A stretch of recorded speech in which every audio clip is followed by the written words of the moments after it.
I insulated my old wooden garage doors for less than $100 using polystyrene foam boards and fasteners that you can find at most hardware stores. It took some engineering, but I saved a ton of money versus getting new doors, and this insulation definitely keeps my garage warmer in the winter. I even covered the windows with a removable panel, which I'll explain in this video. If you have one of these old wooden garage doors, they have really poor insulation value. And maybe worse, they're not designed for you to add insulation like some of the more modern steel doors that have channels that are designed to accept sheets of insulation. Hinges and brackets. In my case, I've got these nice big single pane windows that let in a lot of light, but also let out a lot of heat. There's all this business down here. What do you do about all that? Well, with a little bit of engineering, we can still add insulation to these doors. This is 1/2-inch polystyrene. You can see it's faced on the front with the foil, and then it's also actually faced on the back. It's got a plastic skin, which makes it moisture resistant, also makes it really easy to clean. I'm gonna double this up, and that's gonna get me to an R value of almost 4. Obviously, the higher the R value, the more insulation. Most garage doors are 8 feet wide, which is really convenient because these sheets come from the factory cut to 8-foot lengths. So to get started, all I really need to do is take my initial measurement, mark it on the sheet, And then cut it with a utility knife. This is actually a drywall square. Drywall sheets are the exact same size. You can also use any kind of straight edge, even a 2x4 is helpful for this.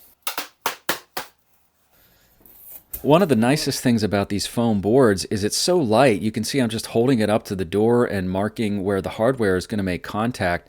I don't really have to use a tape measure, hardly at all. I'm just kind of making hash marks where I need to cut out sections for this hardware. For the top right bracket, I'm marking the horizontal marks where it will make contact, and then just the depth cut for the vertical. And then this center hinge thing, I'm just kind of measuring the depth, which comes to about 7 inches, and I'm going to transfer all of this onto my sheet.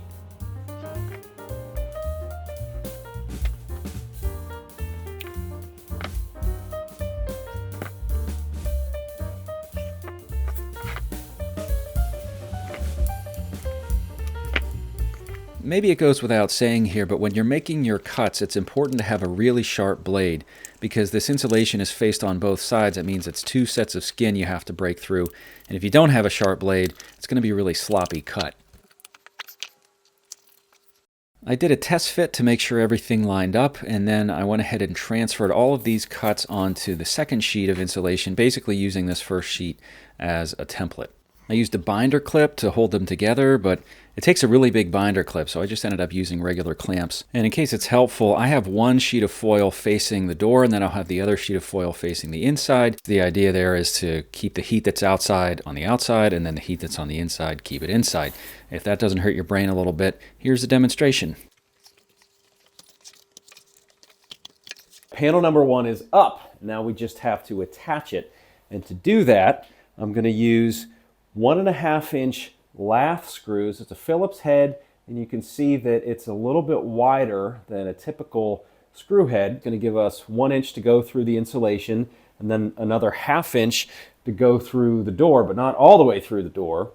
We don't want these sticking out the other side. We're going to use these fender washers like that. So that's going to give us a nice surface to distribute the force of the attachment without puncturing the facing.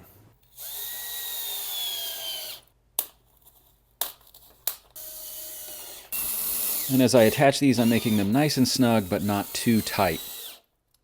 I'm able to cover 2 door panels with each sheet of insulation. So if a door has 4 panels, that means 2 sheets of insulation. And of course, I'm doubling mine, so that means 4 sheets for me. Hopefully this seems pretty straightforward. I'm basically just notching out all the handles and hinges. If you've ever done drywall before, this is kind of like that, except a lot easier.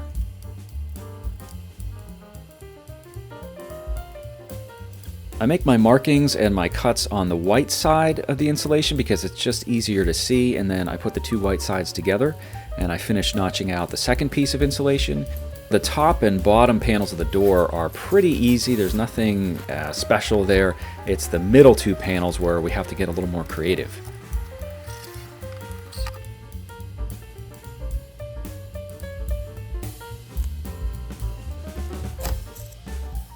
So for this section here, there's a couple different ways I could go.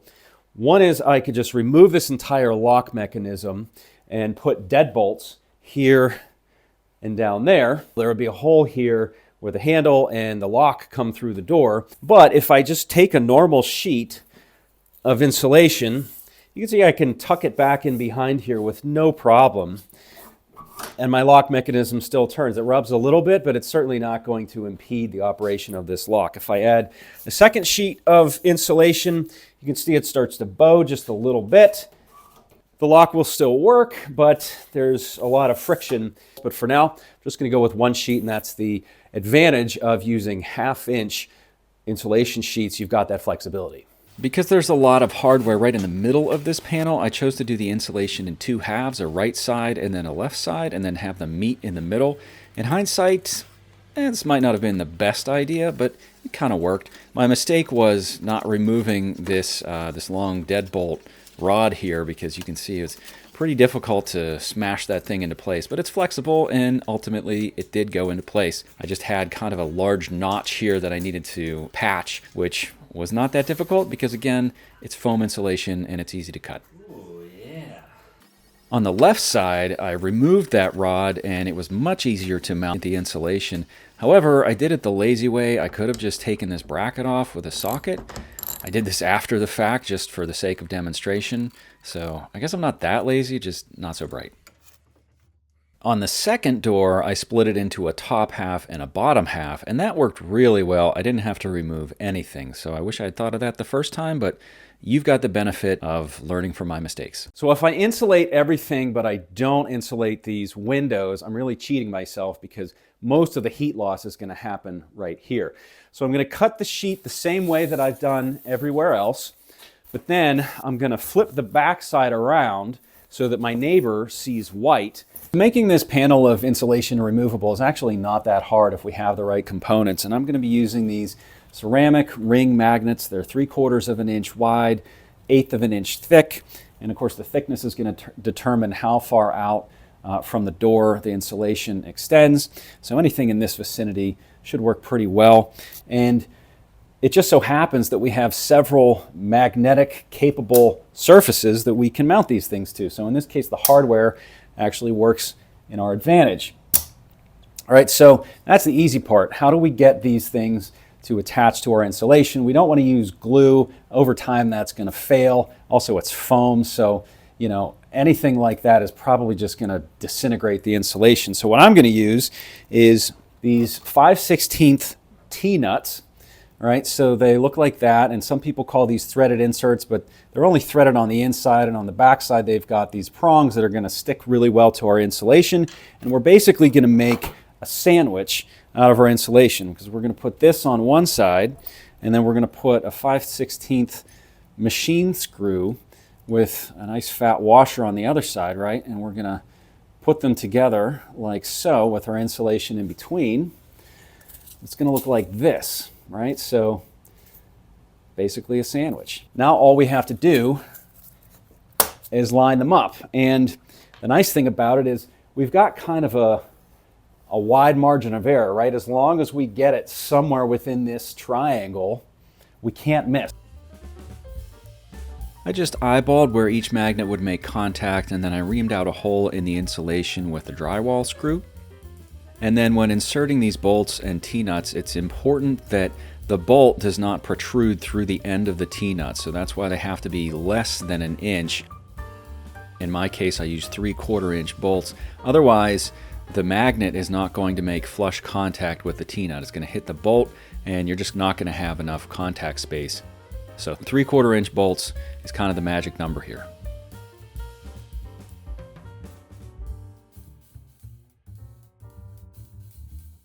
Of course, the advantage to making this panel removable is when it's warmer out, I can take it off and let a lot more light into my garage.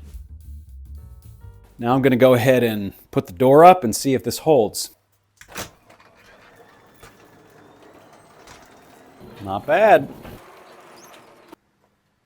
One thing I was kind of expecting is it's a little bit soft and droopy in these big areas where I don't have any attachment points. So I'm probably going to go in and put some brackets, probably a skinnier one like this, I'll probably put it against the rails of the door right in the middle here just to add a little bit of reinforcement. All right, so this is what my neighbors are gonna see from the outside, and you can see the white blends in really well. From a distance, you might think it's just 4 solid panel doors, and I'm pretty happy with that. Easily the most important part of insulating any garage door is the weather stripping. This is a PVC-based product. It's flexible. I installed it probably over 10 years ago, and it's held up really well. When I first moved into this house, I installed a foam-based weather stripping, and that only lasted about a year before it dried out and it actually shrunk. But I've been really happy with this. It's paintable, and it provides a perfectly airtight seal against the door. So was this the easiest job in the world? Maybe not.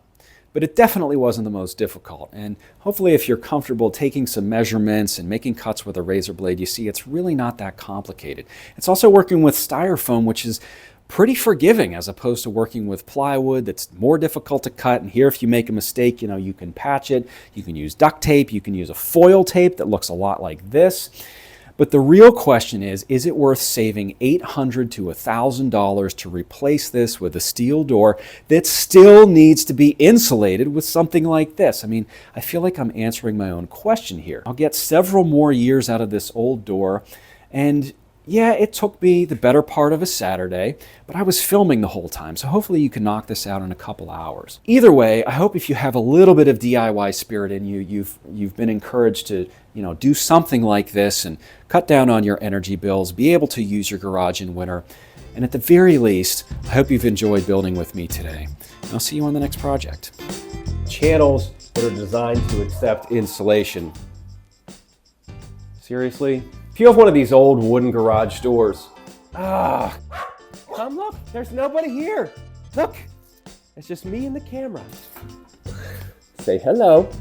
Okay, now say goodbye. All right. I'm pretty happy with that. I've been really happy with this. Otherwise, pretty happy with that.